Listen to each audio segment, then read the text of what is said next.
Byzantine कला। Byzantine साम्राज्य या पूर्वी रोमन साम्राज्य मध्य युग के दौरान रोमन साम्राज्य को दिया गया नाम था।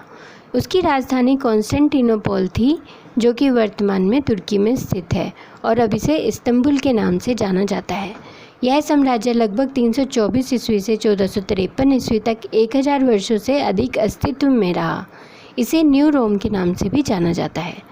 कॉन्स्टेंटाइन द्वारा 325 ईस्वी की नाइसिया परिषद में ईसाई धर्म को राजकीय धर्म घोषित करने के पश्चात बाइजेंटियम ईसाई धर्म व कला का प्रमुख केंद्र बन गया था।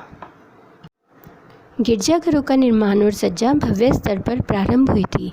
इन गिरजाघरों की भित्ति सज्जा मणिकुट्टिम चित्रों से की गई थी। मणिकुट्टिम चित्र परंपरा रोमन काल में भी प्रचलित थी, जिसमें रंगीन संगमरमर के टुकड़ों का प्रयोग किया जाता था। राजकीय संरक्षण के कारण नगर को भी कलात्मक स्वरूप प्रदान किया गया। चौथी, 5वीं तथा 6ठी शताब्दी में यह नगर वैभव व समृद्धि के दौर में था। बेसिलिका योजना पर आधारित टी आकार के गिरजाघर बाद में क्रॉस आकार में परिवर्तित हो गए। एक पृथक बाइजेंटाइन कला का निर्माण हुआ। अनेक मेहराबों पर आधारित केंद्रीय गुंबद चारों ओर परिक्रमा तथा छत को अतिरिक्त बल एवं आधार प्रदान करने के लिए प्रयुक्त सुरंगाकार कक्षों की श्रृंखला आदि सभागार सहित विशेष लक्षणों पर इन भवनों की जटिल रूपरेखा तैयार की गई। इस समय विशाल आकार के तथा केंद्रीय योजना पर आधारित चौकोर या समचतुर्भुज गिरजाघर बनने लगे। बाइजेंटाइन कलाकारों ने अपनी रुचि के अनुसार रंगीन शीशों के टुकड़ों का भी प्रयोग किया। रंगों में विशेष रुचि होने के कारण सुनहरी पृष्ठभूमि पर पारदर्शी शीशे का प्रयोग किया गया। बाइजेंटाइन कला को समझने के लिए हमें इसको 3 भागों में विभाजित करना होगा। प्रथम चरण 527 ईस्वी से 726 ईस्वी तक, द्वितीय चरण 867 ईस्वी से 1204 ईस्वी तक, तृतीय चरण 1250 ईस्वी से 1450 ईस्वी तक। प्रथम चरण सम्राट कॉन्स्टेंटाइन के शासनकाल में कॉन्स्टेंटिनोपल के राजधानी बनने के साथ ही बाइजेंटाइन कला का उद्भव हुआ था, जिसका उल्लेख प्रारंभिक ईसाई कला के संदर्भ में किया जा चुका है तथा ईसाई सम्राटों के संरक्षण में निरंतर विकास की ओर अग्रसर होते हुए यह कला सम्राट जस्टिनियन प्रथम के शासनकाल में अपने चरमोत्कर्ष पर पहुंची, जिसका प्रमुख केंद्र कॉन्स्टेंटिनोपल था। यह बाइजेंटाइन कला का प्रथम स्वर्ण युग कहा जाता है। हागिया सोफिया का गिरजाघर। हागिया सोफिया का गिरजाघर अभूतपूर्व भवन है जो कॉन्स्टेंटिनोपल में 532 से 537 ईस्वी के मध्य बना था। यह गिरजाघर 4ठी शताब्दी के पुराने भवन जो विद्रोह के कारण नष्ट कर दिया गया था पर ही बनाया गया। यह अद्वितीय भवन मात्र 5 वर्षों में पूर्ण हो गया था। यह भवन मध्यवर्ती योजना पर बना है, जिसमें मध्य के चौकोर भाग में गोल गुंबद है तथा उसके दोनों ओर 2 अर्ध गुंबद हैं। गोल गुंबद पर 40 खिड़कियां हैं, जिसमें प्रकाश का एक प्रभावशाली वृत्त बनता है। वास्तुकला की अद्वितीय विशेषताओं के कारण यह गिरजाघर इस काल का श्रेष्ठ उदाहरण है। वर्तमान में यह म्यूजियम है जो 1935 ईस्वी में बनाया गया। हागिया सोफिया में वर्जिन, ईसा, संत, सम्राट व सम्राज्ञी आदि के मोज़ाइक बने हैं। रिक्त स्थान ज्यामितीय आलेखों से सज्जित है। भित्ति चित्र का एक अंश भी प्राप्त हुआ है जो इजिप्शियन म्यूजियम कायरो में सुरक्षित है। सम्राट जस्टिनियन प्रथम के शासनकाल में मिस्र में अनेक गिरजाघर बने। उनकी आंतरिक सज्जा मणिकुट्टिम चित्रों तथा भित्ति चित्रों से की गई। ट्रांसफिगरेशन नामक एक मणिकुट्टिम चित्र है जिसमें स्वर्णिम आभा के मध्य ईसा की आकृति अलौकिक स्वरूप दर्शाती है। ईसा के वस्त्रों से प्रकाश की 7 किरणें निकल रही हैं जो ओल्ड टेस्टामेंट के देवदूतों को स्पर्श कर रही हैं। यहीं पर कुमारी एवं शिशु संत थियोडोर व संत जॉर्ज के मध्य चित्र लकड़ी पर बना है। कुमारी व शिशु राजसी मुद्रा में है तथा दोनों संत भी राजकीय सुरक्षा कर्मियों के वस्त्र पहने हैं।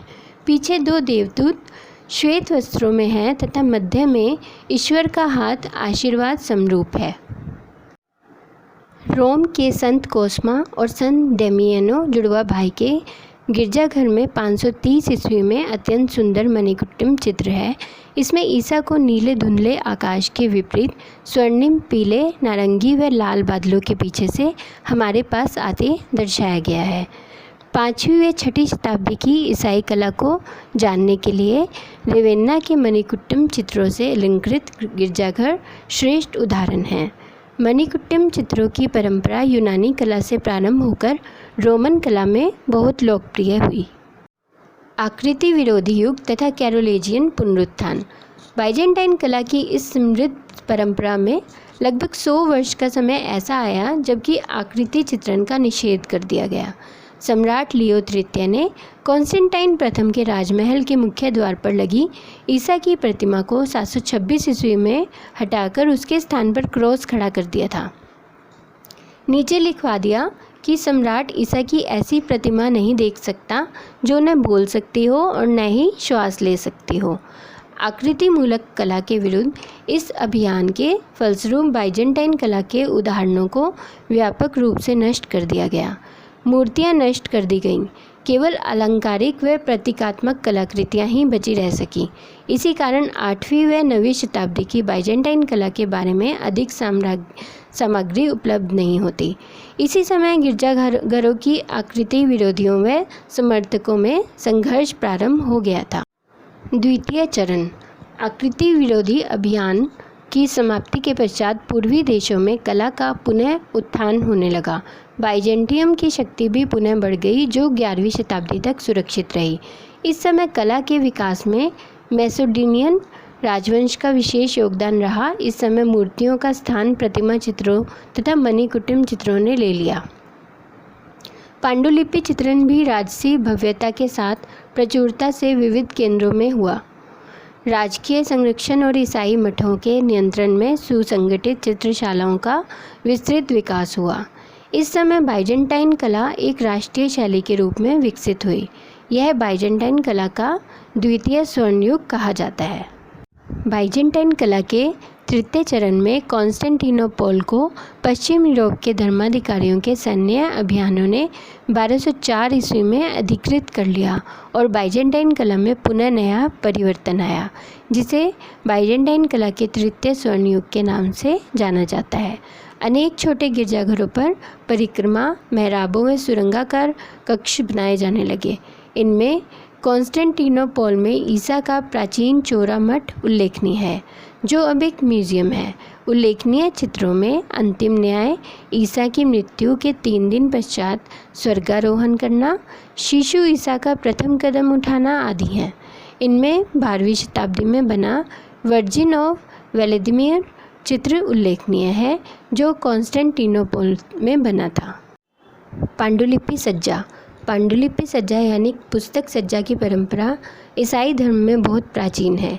ईसाई धर्म पुस्तक का धर्म है। ओल्ड टेस्टामेंट तथा न्यू टेस्टामेंट 2 भागों में विभक्त बाइबल इतिहास ग्रंथ है, जिसमें यहूदी जाति का इतिहास तथा ईसा मसीह का जीवन वृत्त वर्णित है।